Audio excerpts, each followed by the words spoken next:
Okay guys, we are here at the UFO Museum, International UFO Museum and Research Center.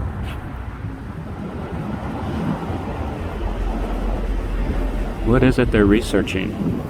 Let's see what we can find out here. Body scan complete. Proceed to probing station. 1947, there was an incident where an unidentified flying object was compromised during a very violent thunderstorm, and it crashed onto a ranch about 76 miles north by west of Roswell. I had heard, and since you work here, you could probably answer this truthfully. I had heard this museum was in possession of some of the debris. I have things I can show you that came back from the lab that they can't explain. Oh, you have something? Mm-hmm. Oh, we would love to see that. Sure.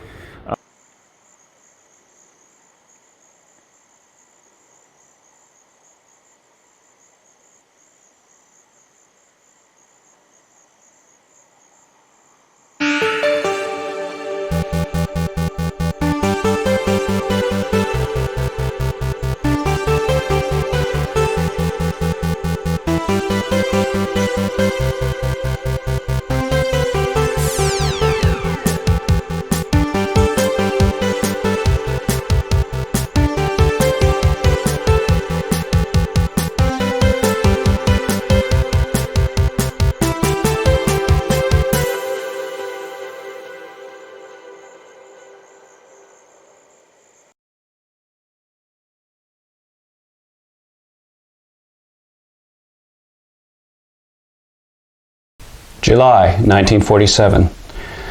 An extraordinary event happened that put the sleepy town of Roswell, New Mexico, on the map. Roswell nowadays is a very themed city in New Mexico, and there's a festival once a year dedicated to this event that happened on a ranch right outside of Roswell, New Mexico. What was it that happened? Join us tonight as we explore this incident and the theories surrounding it. There is a lot of fun things to do in Roswell, New Mexico that goes with the theme of aliens and UFOs. Let's take a look at perhaps a very unique McDonald's in Roswell. So this is the McDonald's in Roswell, New Mexico. And of course you got little aliens greeting you.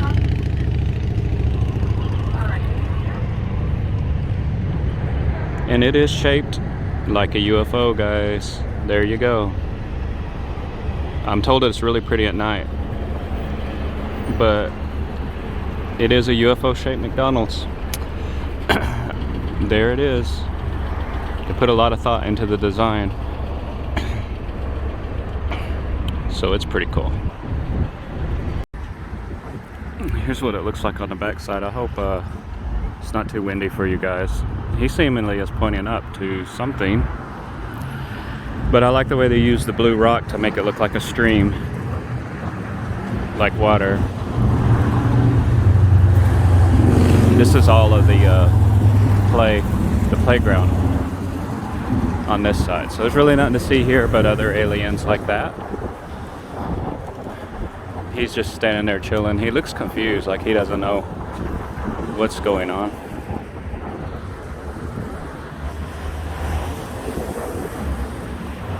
But it is a neat concept, neat idea. Of course, they're playing off the famous Roswell crash. But, you know, it works for them. They did a good job. I think it really does look like a UFO. What do you guys think?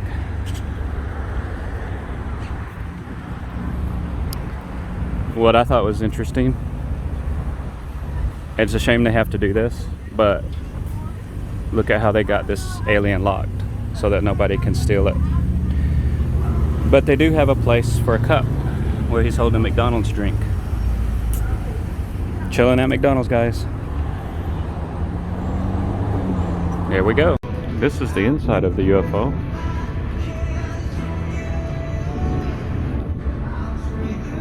McDonald's. Isn't that cute? Let's have a look inside. See what it's like. Here's what it looks like inside.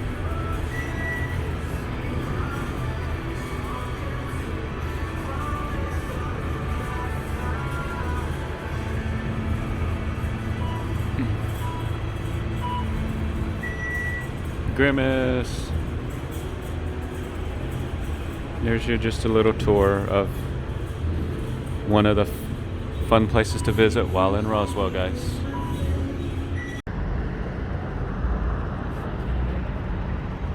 So there we go. Here it is at night.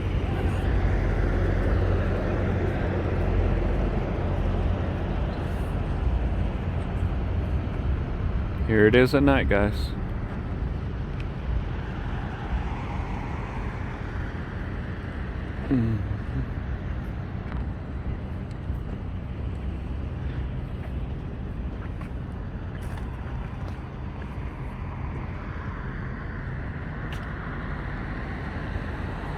Alright, let's see what it looks like around here.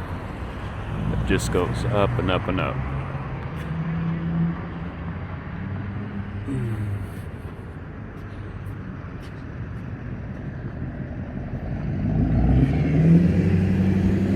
I don't know why it's not lit up right here though.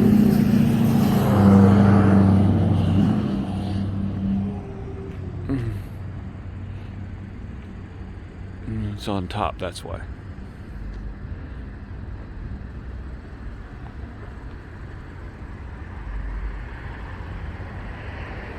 It's a very unique design, very unique building, guys. Alrighty, there you go, at night. There you have it. McDonald's that is claimed to be the one and only McDonald's in the whole world that is shaped like a UFO. There is another fun adventure to do if you're ever in Roswell, and that is the spacewalk. We did have permission to take the camera in with us and film the entire experience, and that's what we're about to share with you now.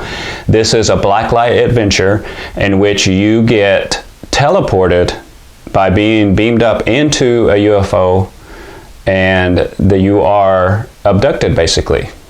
And so join us on this little blacklight adventure called the UFO spacewalk.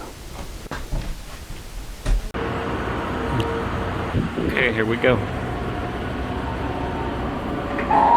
We're gonna get beamed up, guys. Here's a walkthrough for you.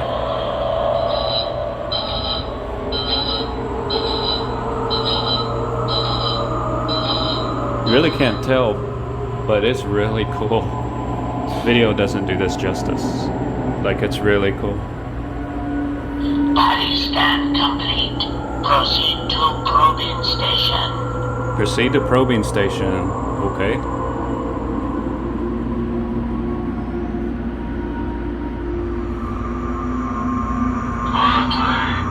Do not touch the props.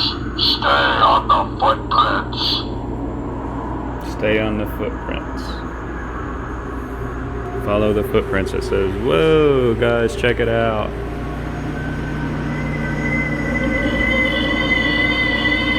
Yeah. Let's go to the black hole.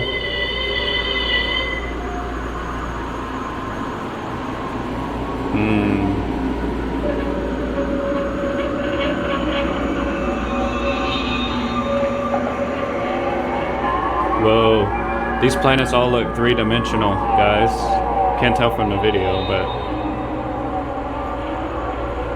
you literally have to look down to see where you're going. Whoa, it's pitch black. Okay. There we go. Sweet. This way, humanoids. Beware. Beware. This way, humanoids. Beware. Look. It's Mugato from Star Trek. My mom would appreciate this prop. But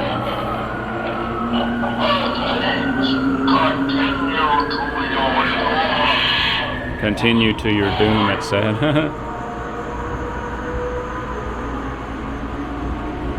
I saw eyeballs. Yeah, there we go. Okay.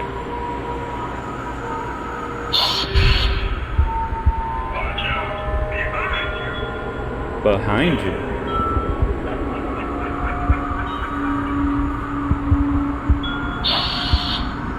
This is a cute little.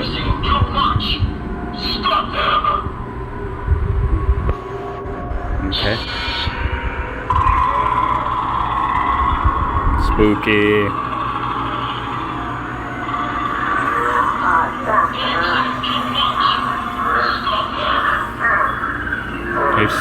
We've seen too much. Stop him. He said that I saw too much. What did I see? I don't even know. Oh my. From Mars Attacks, guys?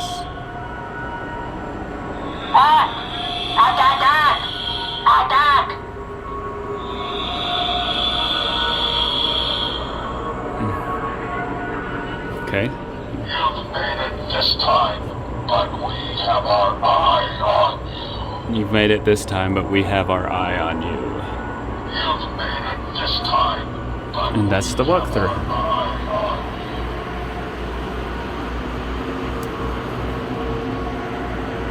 Star Trek, the Corbomite maneuver. I love the robot. Yeah, this is the gift shop. And that was the UFO spacewalk. So now we're going to get into the main reason we're doing this show, this investigative report. We actually traveled to Roswell, New Mexico to do a little poking around for ourselves. Now, the actual crash sites are not available to the public any longer. They are owned by private ranchers who don't allow you to come. Otherwise, we would go out there and film. So in actuality, there are 3 crash sites, so to speak, that covers a 40-mile radius. The first one is where literally the UFO glances off the Earth, sort of like if you throw a flat rock into a pond, you'll see it skipping. So it skips off of the Earth. Then there's a debris field where it shed, some believe, an outer layer of its skin, and there was debris everywhere. And third, where the actual craft itself landed, and some even reported alien bodies that were found or sighted there. What we're going to be focusing on is the debris field, because that is the most common and most material accessible as far as what happened there, that we will see. So when this first happened, the military actually admitted in a news article you can see here, they actually said that they captured a flying saucer. So this was the actual headline. Now, it wasn't until the very next day they retracted that statement and said that it was just a weather balloon. Now, some theorize that a higher up saw the headline and was like, no, you got to retract that. And actually, what some people described as staged photos of the officer holding what they describe as just a weather balloon of debris. The people handling the debris who reported it, Jesse Marcel, and then those who actually handled the debris, said that the debris was nothing of this world, and even described how he crumpled it, and then when he set it down, it reformed back to the shape that it was. They couldn't bend it and make it keep the shape. They could fold it and it would remorph back to the shape that it had. They tried beating it with a hammer, they tried to scratch it, they tried to set it on fire, they tried all kinds of things, and this material was untouchable. Many believe that a lot of our technology, which exploded shortly after this incident, came directly from this vehicle that they recovered that had crashed. Everything, including from everything up to night vision and even to microprocessors, transistors, how to use transistors, and a transistor and all of that type of technology was said to have been developed from reverse engineering this craft. even up to, it was described that the aliens and that the control panel was literally had like a symbiotic relationship. In other words, so if you think of a collective like the Borg in the Star Trek The Next Generation series, and how it took all of them to act like neurons in a brain in order to pilot the ship and all of that. And some believe that there was a symbiotic relationship between the alien bodies that they had found and the craft that was flying, and up to, and even some believing that the craft was actually alive and that it was a living entity that was controlled by these aliens. So what we're going to do is look into this and some theories surrounding it. Really wish we could have went out to the crash sites. We weren't allowed, and even some are not even able to find it anymore where they were at. They used to be well marked. You used to could tour the ranch where the debris field was, but it has since been bought out and posted as private, no trespassing property. So if you can even find it, you're not allowed to go out there and film it and tour it any longer, which is really a devastating shame. But if you're ever in Roswell, New Mexico, you've got to check this out. There have been witnesses who have described the alien bodies as the classic gray-looking aliens that are in the science fiction community and in the alien abduction lore. They describe them as very short.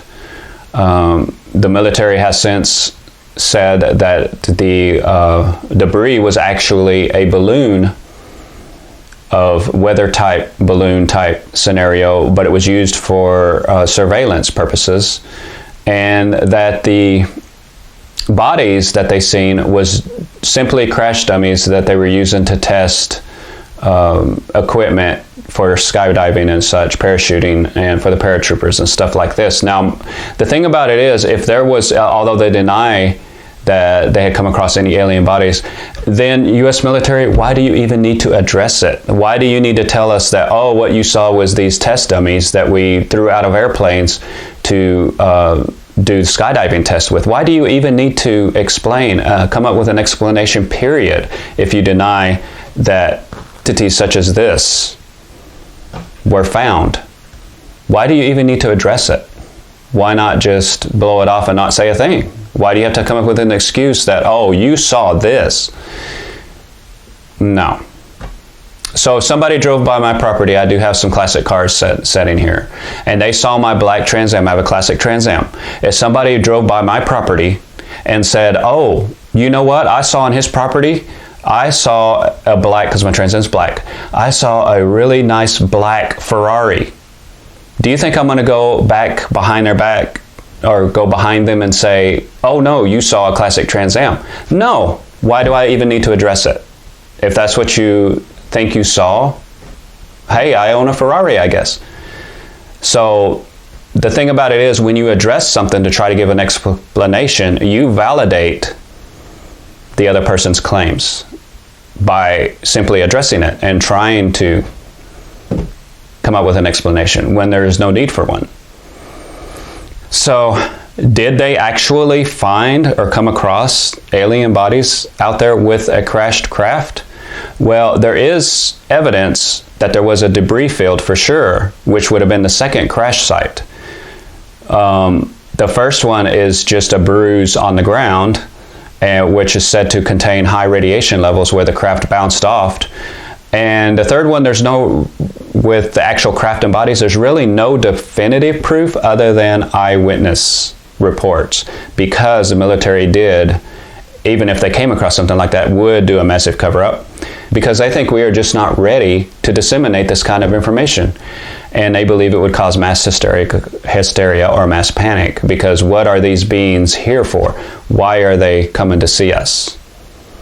There's no intelligent life on Earth. Have you ever heard that saying? Sometimes I believe they're right. But getting back to the story, there was tales of a craft being taken to where its final resting place is, Area 51, they believe, where it was reverse engineered and where we got a lot of our technologies, including night vision, from. We also got other things up to and including technologies such as development of the transistor into IC chips so that we have different EPROMs and CPUs for computers, microprocessors in other words. So join us as we poke around Roswell, New Mexico to try to find answers. Let's go visit the International Space Museum and Research Center. Let's go have a look and see the abundance of information we discover there. Okay guys, we are here at the UFO Museum, International UFO Museum and Research Center.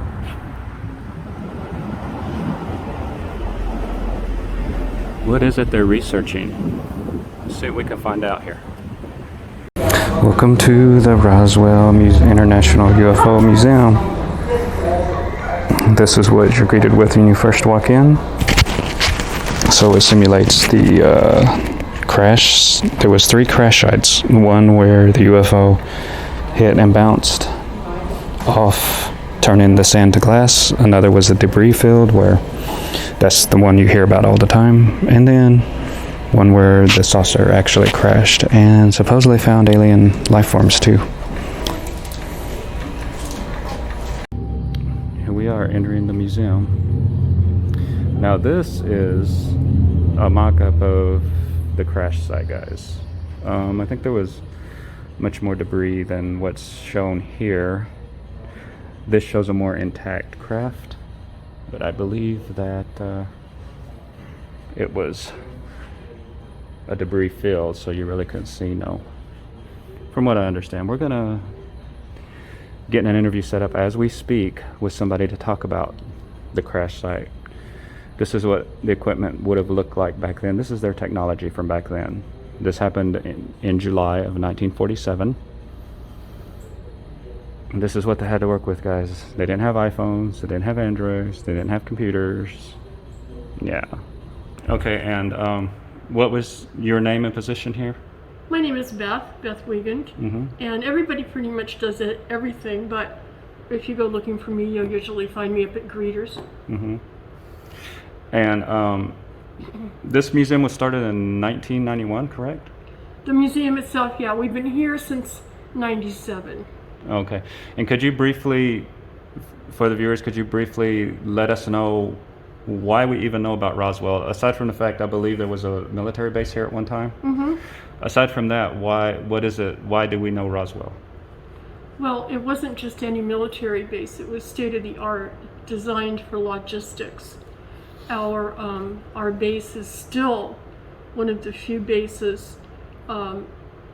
It's no longer a full-blown military base, but it's one of the bases that was designed to land and or deploy anything that you have fully loaded, which makes it a pretty long runway and very desirable. In 1947, there was an incident where an unidentified flying object was compromised during a very violent thunderstorm, and it crashed onto a ranch about 76 miles north by west of Roswell. Oh wow! And from what I understand, whatever they did recover, debris they recovered was taken to this base, right? Yes. Here? Yes. For identification, study, research purposes, what? Probably a little bit of everything you have, but in order to do it thoroughly, it was deployed to 2 separate locations, one in Texas and one in Wright Field, Ohio. Oh, so the debris was separated, is what you? Right. Okay. What do they know about the debris? Do you know what they know about the debris they found, or? They didn't release much as far as information about the debris itself. The conspiracy started as to whether or not it was a spaceship. They wanted people, well, you saw the display, they wanted to convince people that it was a weather device, which it obviously wasn't. At one time I had heard this, and this, of course, you know, there's conspiracy theories all over the place out there. Oh, sure. But at one time I had heard, and since you work here, you could probably answer this truthfully. I had heard this museum was in possession of some of the debris. On occasion, given the time and the opportunity and the funding, they go out to the crash site and they do what they call a dig, an archaeological dig. Right. One of our researchers is also an assistant professor at our New Mexico Military Institute. His name is Frank Himmler. And on occasion he goes out and does some examinations, some digging, and he takes what he finds that he feels would be of interest, and he sends it to a lab. I have things I can show you that came back from the lab that they can't explain. Oh, you have something? Oh, we would love to see that. Sure. Also, this is called the UFO Museum, International UFO Museum. International means people come from all over, like it. And I do know that people travel from all over the globe to come to this place. Yes, they do.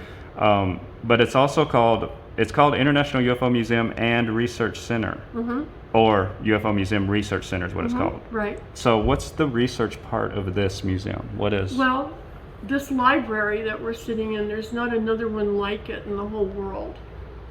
Right. You can see all of these books, and then we have an archives that I can show you as well. And all of this is available to you 362 days a year. It's all fully comprehensive and databased.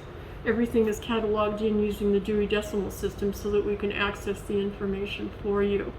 All you really need to know maybe is just the subject, and we can pull books for you on that subject. We can help you design a study program.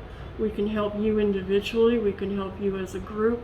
We can help you as a teacher bringing students. We're very, very popular with homeschoolers. And we can also help you if you have information that you'd like to relay. These days, it's very, very easy to do Skype interviews. We do Skype conferencing. We host researchers from all over the world, and they do Skype conferencing from our library. Oh, nice. I did notice in your Hall of Fame you had Stanton Friedman. He is well known in the UFO community. Yes, he is. Guys, and I guess he's made appearances here several times? Oh, yes. Okay. Up until his passing, we enjoyed seeing him at least maybe 2 or 3 times a year, and he would always come to our festival. Oh, the festival, yeah. See, I wanted to come down here during that. I think it was canceled last year remarkable. Or something. Well, yeah. We had one this last year, the year before it was canceled, and Okay. it was awesome. It's always awesome. It really is. And when is the festival? It's over the 4th of July weekend, usually. Which is the date of the crash, correct? It was during that week? Yeah. Yes. So, can you briefly tell us what exactly the festival entails? Is it a celebration of discovery, or? It's a celebration. I think it's not only a celebration, our celebration, but the whole town celebrates. And it's not just our museum, it's not just our incident, but I think the celebration is based on diversity. We have a lot of people come from all over the world to celebrate. We have our museum, of course. You saw our museum in the back. Well, you remember the big horse? Yes. The big horse comes away. He gets stashed here. The meteor gets stashed here, and we set up tables. And we have guests and researchers come. A lot of our favorites, a lot of everybody's favorites, very, very popular researchers and authors, Travis Walton, Tom Reed. Up until recently, unfortunately, we lost Stanton Friedman, but he would be here as well. We have our original researchers, Don Schmidt, Frank Himmler. We have Daryl Sims and his implant technology research, and that's all available to you, and you can sit down with these folks and you can actually talk to them one-on-one. You might get a first shot at their new book. It really is cool. We've got panels, we've got discussions. It really is cool. It's a remarkable opportunity. Yeah, and of course my viewers would be upset if I didn't ask this question, so I have to ask. There's a lot of conspiracy theories out there regarding this incident. Probably the most popular ones is it was an actual extraterrestrial craft that crashed here. What their purpose was, nobody really knows, I guess. It was rumored that bodies were discovered of the aliens during this crash or whatever. That's probably the most popular explanation. Two of the conspiracy theories is, one, it was a military cover-up of Project Mogul, which I'll get into details on that with the viewers on a later segment of this show. And then one of my favorite theories is that it's actually time travelers, and they were actually us from the future. I've heard that, and I always like to think that I always want to try to keep an open mind, of course, because I feel that you learn more if you're more open. That's true. I like to keep an open focus. I like to keep, more importantly, an open heart. I think that's very important, just as important. My personal jury is still out on that. Well, mine as well. But I'm not going to poo-poo it or sweep it under the carpet, because let's face it, it could very well be possible. It could be possible. Yeah. Like I said, I'm going to just leave it at my personal jury is still out on that. And also, we've got, billions upon billions of galaxies, and in those galaxies are billions of stars, planets, you name it. So why do we think that we are the only ones that has life on it? Don't you think, though, that it would be mathematically impossible for us to be the only ones? That's what I'm saying. I mean, back in, was it the 1996, I think it was? President Clinton announced that we had discovered life on Mars. Of course, microbial life, that's life nonetheless. Exactly. It's Martian life. Exactly. So maybe there's all different types of life out there. Maybe not necessarily that look like the standard photos of like the Greys and all of that. Right. But who knows? How do we know? Exactly. We don't know till we see. Right. That's the way I... Exactly, and we won't see until we search. Hence, is that what the research center is all about? Is it? In essence, yeah, but it's not just us researching. We've created $1 billion industry in this. It's starting way back. People seem to think it started way back in the 50s. It wasn't. It was like in the 40s, wondering what was going on out there, what was up there. And we've created $1 billion industry, generation upon generation, wanting to know what was on the moon. We went to the moon. We're going to go to Mars. We've been to Mars. We figured it out. We figured out what we wanted to know, and we figured out how to find out. Now, that can't be all in vain. It can't be all in vain. We're looking for something, and we're going to find it. And so far, when we go looking, we do find it. Yeah. And I think if there's any like real intelligent life forms or whatever, I would think that they would be just like us, and I would think they would be searching as well. And who knows? I agree. In 1947, they may have found us. Maybe. Can we have a look at some of this debris that was discovered? Let's go. And then I appreciate you taking the time with us. Taylor Grant, ABC News. You have to kind of lean in because it's a copy of a copy of a copy. Oh, and okay. they did the best they could, but it's a little grainy. You just have to lean in, and you're welcome to record it. The American Broadcasting Company and affiliated stations present Headline Edition with Taylor Grant. Today's edition presents a roundup of the latest developments in the finding of a flying disc. Late this afternoon, a bulletin from New Mexico suggested that the widely publicized mystery of the flying saucers may soon be solved. Army Air Force officers reported that one of the strange discs had been found and inspected sometime last week. Our correspondents in Los Angeles and Chicago have been in contact with Army officials endeavoring to obtain all possible late information. Joe Wilson reports to us now from Chicago. The Army may be getting to the bottom of all this talk about the so-called flying saucers. As a matter of fact, the 509th Atomic Bomb Group headquarters at Roswell, New Mexico, reports that it has received one of the discs, which landed on a ranch outside Roswell. The disc landed at a ranch at Corona, New Mexico, and the rancher turned it over to the Air Force. Rancher W.W. Brazil was the man who discovered the saucer. Colonel William Blanchard of the Roswell Air Base refuses to give details of what the flying disc looks like. In Fort Worth, Texas, where the object was first sent, Brigadier General Roger Ramey says that it is being shipped by air to the AAF Research Center at Wright Field, Ohio. A few moments ago, I talked to officials at Wright Field, and they declared that they expect the so-called flying saucer to be delivered there, but that it hasn't arrived as yet. Now, the reason Oh, wow. we call that one of our smoking guns is right when the conspiracy was being admit to the crash, admit to the location, admit to retrieving the wreckage, admit to having the wreckage at the base, and they admit to arranging transportation in 2 different directions, Wright Field, Ohio, and Roswell, Texas. Now, that's an awful lot of fuss for a weather balloon, even a mogul. Right. Don't you think? Right. Yeah. Yeah, that does make sense. Yeah.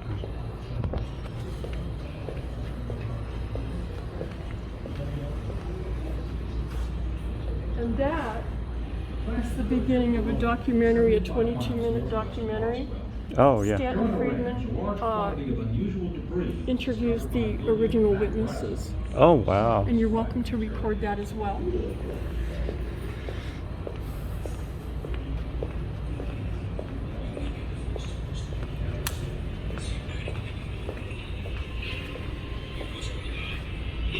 The only item in here that can be explained is the button. Right. That's obvious, yeah. He has a huge jar full of these buttons. Military issue, fatigues. He has eyeglass frames. He has wristwatches. He has coins. He has Zippo lighters. He has all kinds of things. And during the investigation after the crash, they had over 100 military men crawling on their hands and knees picking up debris. Yeah, look how tiny some of that is. Yeah. So, all of this, they don't know the origin of it or anything. Right. Even I assume they assume ran all of the analysis. All of it. Yeah. All of it, yes. Chemical composition and all that. And it's curious to me. It always comes back to be almost aluminum. Almost Kind of aluminum. like silicone, but not quite aluminum. Not quite silicone. It's kind of like glass, but it's not glass and it's not plexiglass. Don't you think that's kind of weird? Yeah. Let's get a closer look at the debris.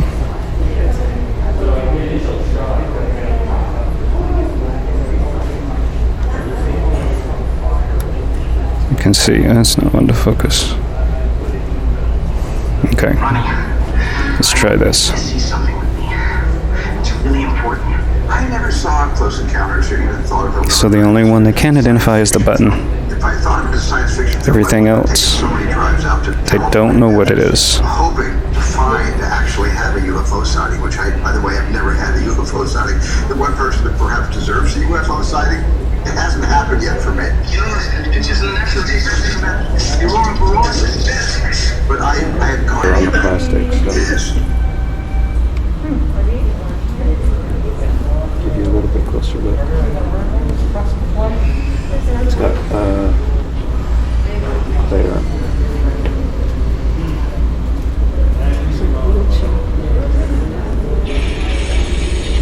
So it's pretty malleable then, right? Like, Yeah. it's feasible that could travel through space and make it here intact if they hadn't they ran have- into problems. They actually have a substance that's lab made that's called a shape memory alloy. It's called nitinol. It has Nitinol. And it does just that. It retains its shape. Isn't that weird? Yeah. One thing I did want to ask you before I let you go was, so there was rumor about the military actually divulging some of this technology out to researchers so they could reverse engineer it, and thus it is said that that's how we got the transistor. That's how which revolutionized the world as far as electronics.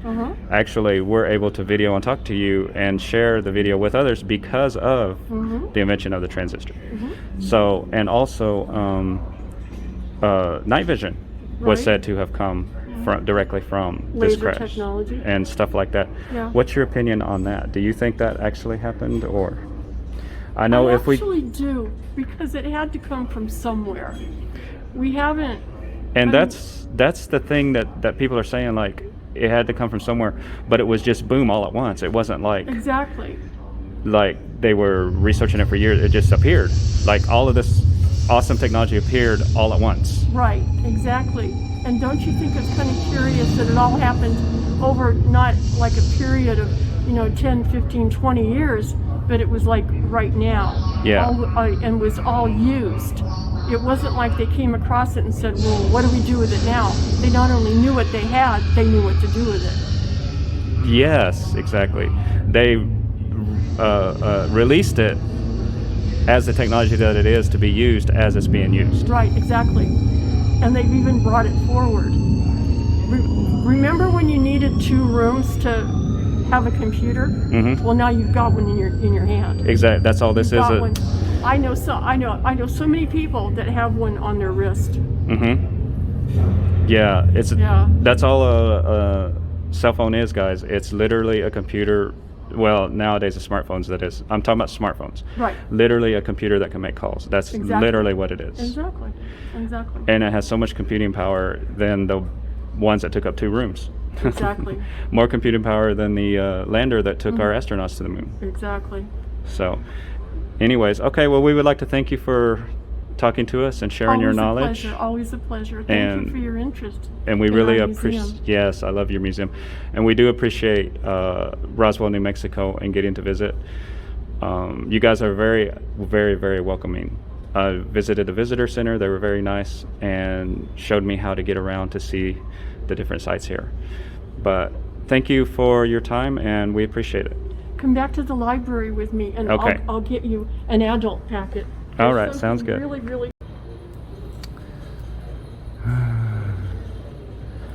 There was rumors that they found bodies, alien bodies. The military says, oh no, it was these crash dummies, and this is one of them. That's what it would have looked like. I really like that. It's a spinning UFO. And there's one. Mm-hmm. Aliens. Yeah.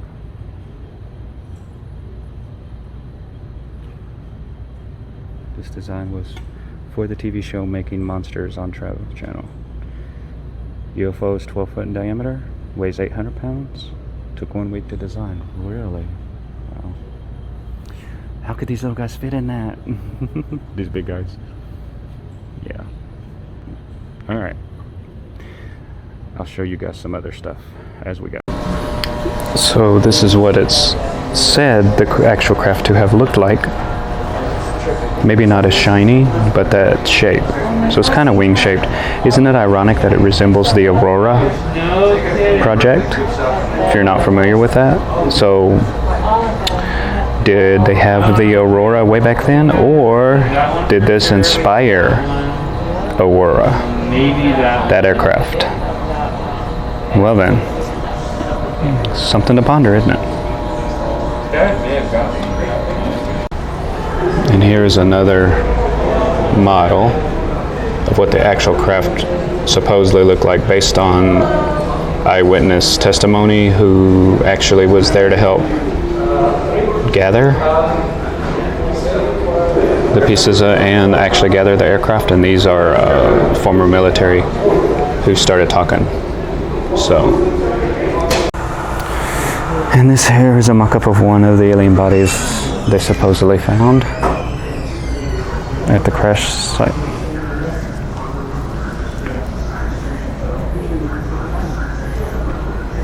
So, it's supposed to be a lab. So anyways, let's have a look over here. Now, they supposedly autopsied one of the dead ones. And this is a mock-up of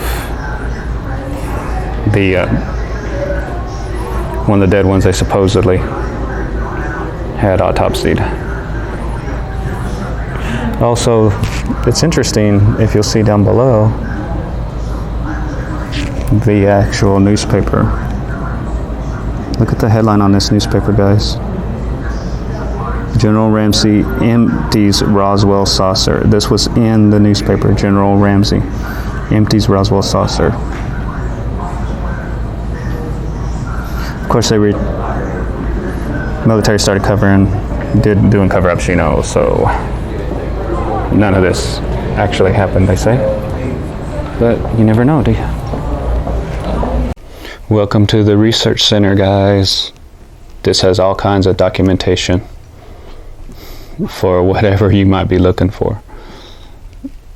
For instance, Canton UFO research. Don't know anything about that. But wonder if we can find a box related to this incident right here.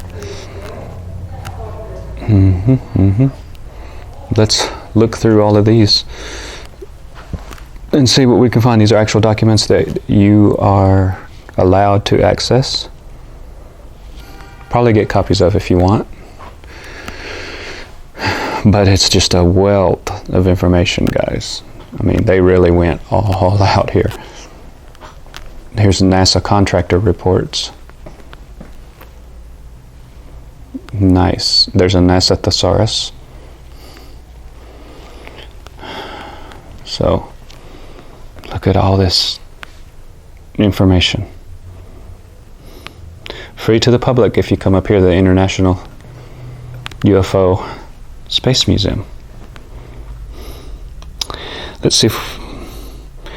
Let's kind of have a look. I'm gonna kind of look around in here, and I shall be right back. There's even government documents available for you guys. Look at all that. Look at all that. All right. Here's something that's interesting, guys. Check it out. The Fifth Horseman of the Apocalypse, UFOs, a History, January 1947 to December. It even has legit government documents for you to look at. Here's one to the Chief of Staff. Isn't it Air Material Command? Reference to the secrecy agreement. Okay. Anyways, so yeah, you have access to all these kind of documents. If you want to come here to the research center, I figure since it was through this era, they might have something regarding the Roswell crash. There is all kinds of government documents that, this is one top secret one from the Air Force. But anyways, yeah, you guys should definitely come and check this out. Check this out. What is that? Expected to appear when complete, 1945. Does it not look sort of like a stealth bomber? But it's known as the Horten jet. It's a German. Some people say that was the reason that this craft was the reason for some of the triangular UFOs spotted. Yeah, this is very interesting. So, anyways, there's pictures, there's documents. Anything that you desire can be found here. But I just thought that was interesting. I think you guys would like it if you come and check this out. We're not going to spend too much time in here. It could be in here for hours and not find anything, or maybe find something really interesting. But I think you get the gist of what this is like in here, the research center. So, the Fifth Horseman of the Apocalypse. So, anyways, we are going to exit. And that is the International Space Museum and Research Center. As you can see, there was a ton of unclassified documents available for you to peruse through on the many different subjects, and it is categorized and subcategorized so that you can find exactly the documents you are looking for. We didn't spend a lot of time in there, but there is a wealth of information available for you to, if you ever go visit this place, to peruse through and come up with your own information and your own decisions about what actually happened there. There's many other conspiracies. The most common one that we are going to discuss now has to do with the military's explanation for what the debris field was.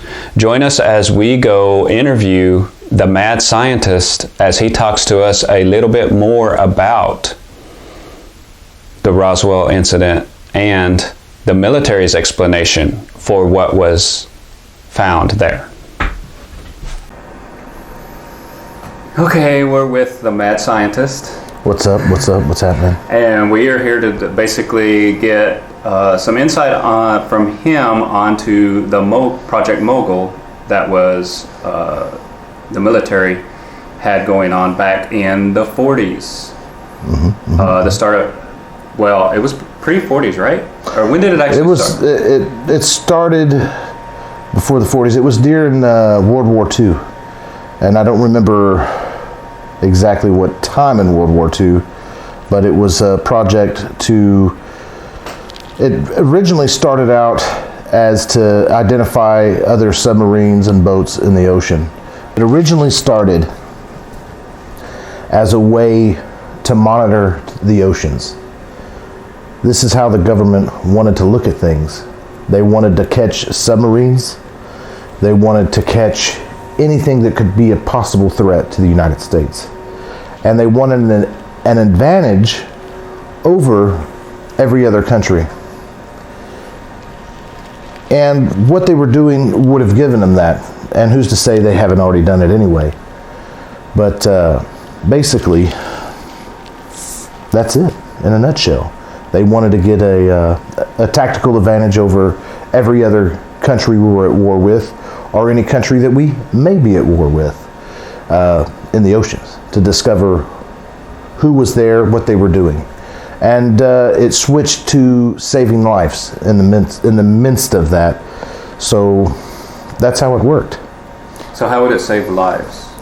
Well, it's very interesting. What they would do is they made these balls, and they were SOFAR. I think it was called the SOFAR project, SOFAR balls. And they were little aluminum balls that were hollow. And when a pilot would fall into the ocean, his plane gets shot down, or even so much as a boat or something, they would take these and they'd throw them overboard. They would throw a ball overboard. So the pilot was trained to do this. If you get shot down over the ocean, in your survival kit, every 8 hours, throw one of these SOFAR balls into the ocean. So this is what they would do. They'd throw it into the ocean. Now the SOFAR ball, which was made out of aluminum that was hollow, would sink. It weighed more than water, so it would just sink. Now once it got to the right depth, which was just a little over 1,000 feet, I think those balls were probably at 1,020, 1,030 feet. So anything below 1,000 feet in depth, it would implode. Now there's a reason for this, but that ball would implode, and that's how they would find the person, the area in which the person went into the water. So what's significant about that depth? That depth is a very special depth. Let me turn my thing on here. So I'll tell you what's important. At 1,000 feet, you have a level of water that's compressed more than the water up here, okay? So this jet stream of water has a different temperature than this water here and this water here. This water was perfect. So when a sound wave happened in this water, when you created sound, it would travel and stay in there. Some sound would escape, but the majority of it would stay here because it was too dense. It couldn't escape. And that sound would travel all over the entire globe from everywhere. So they would use microphones to triangulate the sound of that ball that's imploding. So when you throw that ball into the ocean and it pops under the water, the microphones will hear it on the other side of the globe. And they would triangulate it by the distance and the speed of the sound, and they would always find where the ball came from. Now, when that person would get caught behind enemy lines and was interrogated, no one would know anything. They would say, what are you supposed to do? If the pilot told them, well, I'm supposed to throw these aluminum balls into the water, and someone's seen that ball, they're going to cut it open and they're like, what's this? It's just a hollow ball. And they would most likely think that it was a false hope, such as like if you get caught behind enemy lines, I don't have a gun for you, but here's a hammer. a good way of really messing with the enemy. They wouldn't have no idea what was going on. And but the end of World War II came about. After that happened, the project changed to something else. Well, that's because there was a new threat, which was the Cold War. Yes. So we had to worry about the Soviets.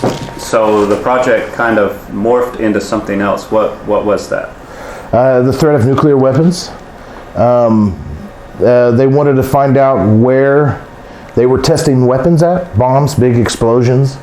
Now, there was just like in the ocean, there's a level that captures sound, and the mechanical waves are sound. Sound is a mechanical wave. So anytime you would make a noise at that depth, it traveled everywhere. If it was loud enough, the whole world would hear it. Well, the same scientists that knew this, the physicists, decided there has to be the same thing in the atmosphere. Mm-hmm. So this physicist, that's what he assumed. He said, well, maybe the same thing that's happening in the ocean is happening in the atmosphere. There has to be a sweet spot in the atmosphere. So he started an experiment with weather balloons, and he tested many different altitudes, and they found the sweet spot as at 155,000 feet. Any sound big enough or loud enough will travel through the whole globe, and you can hear it from anywhere. Such as a nuclear test explosion. A nuclear test explosion, any large explosion, yes, they would hear it. And they would also hear some supersonic jets. They would hear the engines of the jets. So. And what we got to remember, and what the audience needs to remember too, is this was in the infancy pre-satellite. Yes, this is long before satellites. So literally this was the technology they used. Mm-hmm. So this show is all about the Roswell incident, and that is the military's explanation for the wreckage that... it was a good way to say this is what happened, and cover one thing with another, but who's to say what really happened? You know, it's a good cover for whatever happened in Roswell. There's a lot of speculation, but hey, you know. So do you think the Roswell incident was Project Mogul? Do I think it was Project Mogul? Debris? Yeah, the debris recovered. What's your personal take? My personal take is this. It doesn't matter. You couldn't get the truth out of any government, no matter who they are. For someone to think that the United States government is more honest than the government of Libya or Saudi Arabia, then they're obviously not aware of reality. The truth is this: whatever happened in Roswell. Hey, thank you. You always find a way to get your voice heard in a video, every time. So whatever happened in Roswell, it was definitely something interesting.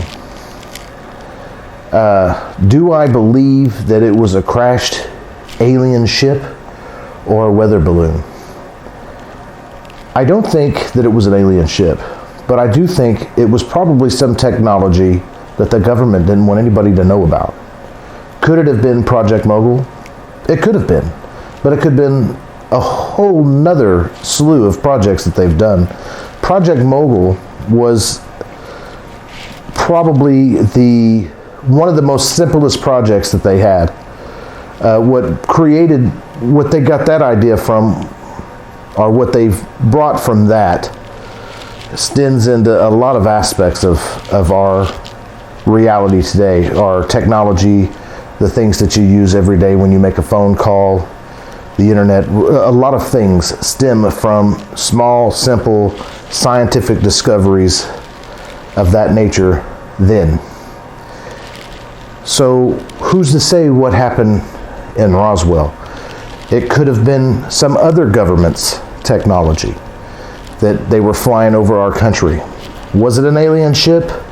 I highly doubt it. If someone is able to build a ship to travel through thousands of light years, I'm sure their technology is far more superior than ours, and they would have a way of observing without being seen. Thank you for joining us and explaining Project Mogul. This is the Mad Scientist, guys. Yeah, thank you for having me. And there you have it, guys. I hope you enjoyed this episode of Dimensions. I know that some of you have been looking forward to this episode for quite a while. It has been quite an adventure doing this show. I did have to travel to Roswell a couple of times while filming this, so I have been sitting on this footage for a while, so I hope you have enjoyed the episode. I hope it was worth the wait. If you have any questions, ideas, thoughts, or concerns, drop them in the comments below. As far as what I believe, well, I am a person who is like seeing is believing, and although I did see some of the debris in person, it was hard to explain what I saw. You saw in the video, but the video doesn't really do much justice to it. It does look like something that you don't see every day. Now, is it extraterrestrial origin? I have no idea. It was mentioned that the lab who did a composition research into it was not able to describe what it was. So, although they are very tiny fragments, there's no explanation for what the debris is as far as metallurgy on the Earth or elements. So, was it extraterrestrial?